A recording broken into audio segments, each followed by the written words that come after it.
মিজানুর রহমান আজহারী সাহেব তার যশোরের মাহফিলে বলেছেন, দেশে আহামরি কোনো পরিবর্তন আসে নাই, এক দল খেয়ে গেছে আর এক দল খাওয়ার জন্য বসে আছে।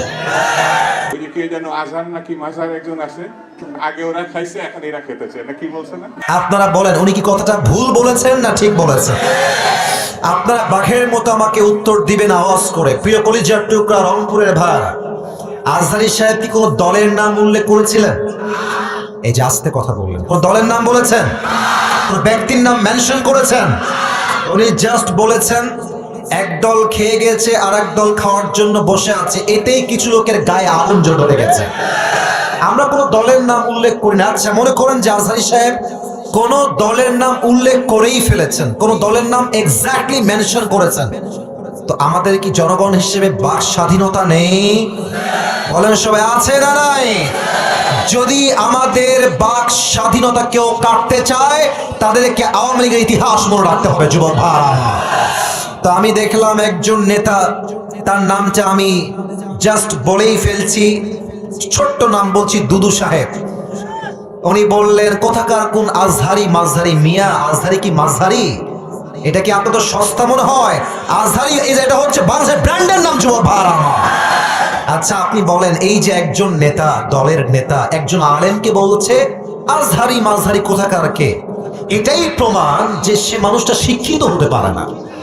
একজন শিক্ষিত মানুষ আলেমকে কথা বলবে পরিপূর্ণ শ্রদ্ধার সাথে, সম্মানের সাথে। রংপুরের ভাই আমার, আচ্ছা আপনি আমাকে বুঝায় বলেন, মনে করেন যে আজহারী সাহেব কোনো একটা কথা ভুলই বলেছেন, আমরা কারো অন্ধভক্ত নই, আমরা অন্ধভক্ত নই। ভুল হলে ভুল, ঠিক আছে, আপনি দ্বিমত পোষণ করবেন, এটার তো একটা আদব আছে, একটা সম্মান আছে। আপনি বলবেন যে আমাদের সকলের প্রিয় মিজানুর রহমান আজহারী সাহেব কথা বলেছেন, আমার মনে হয় ব্যাপারটা এরকম না হয় এরকম হলে আরো ভালো হতো। আপনি রেসপেক্ট দিয়ে বলেন। আপনি যখন আজহারীকে মাঝহারি বলে গালি দেন, কলিজার টুকরা চোখ দিয়ে রক্তক্ষরণ শুরু হয়ে যায় যুবক। তবে হ্যাঁ, একজন বললেন যে আজহারী সাহেবকে, আসেন আপনি রাজনীতির নাম লেখান, আপনি রাজনীতি করেন, আপনি ওই দলে যান সেই দলে যান। যশোরের মাহফিল আপনার ইউটিউবে আজকে সার্চ দিবেন, জুম করবেন যশোরের মাহফিলটা, ড্রোন ফুটেজ বা পেছনের ফুটেজ দেখবেন, যত মাহফিলে অডিয়েন্স এসেছে 95 যুবক ভাইরা সেই মাহফিলে এসেছে।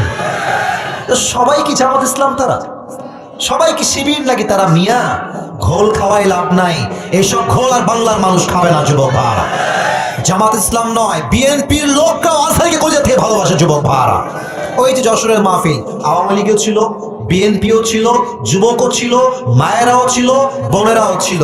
অতএব আমাদের ভালোবাসা দলের জন্য নয়, জামাতের জন্য নয়, কোনো ব্যক্তির জন্য নয়, আমাদের ভালোবাসা একমাত্র কোরআনের ভালোবাসা, একমাত্র আল্লাহর জন্য ভালোবাসা এটা। আচ্ছা, যেই দলগুলো এভাবে আজহারীকে কটাক্ষ করছেন, এই যে 20 লাখ মানুষের সামনে কটাক্ষ করলেন, ওখানে কি সবাই আজহারীর ভক্ত না? তো আপনি যে গালিটা দিলেন, যার বুকে আপনি আঘাত দিলেন, আচ্ছা ভাবেন যে আজহারী সাহেবকে আমি ভালোবাসি, কথার কথা, তো আমার ভালোবাসার মানুষকে যে গালি দিবে, আমি কি তাকে আর ভোট দিব নাকি? কথা বলেন, ভোট দিব নাকি? আপনি আমাকে সম্মান করবেন, আমার ভালোবাসার মানুষকে সম্মান করবেন, আপনাকে আমি স্যালুট জানাবো যুবক, ঠিক না? বলে মেহেরবানি করে দলাদলি করবেন না। স্বৈরাচার বিদায় নিয়েছে, ওই চ্যাপ্টার ক্লোজ। আগামীর দেশ হবে ইসলামের বাংলাদেশ, কোরআনের বাংলাদেশ। কেউ যদি রুখে দিতে চান, মনে রাখবেন ইসলামকে যারাই রুখতে এসেছে কেউ রুখতে পারে নাই, তারা মাটির নিচে মিশে ধূলিসাৎ হয়ে বেচাকার হয়ে গিয়েছে। আল্লাহ প্রত্যেকটা মানুষকে কথাগুলো বোঝা এবং আমল করার তৌফিক দান করুক। পড়েন সবাই আমিন।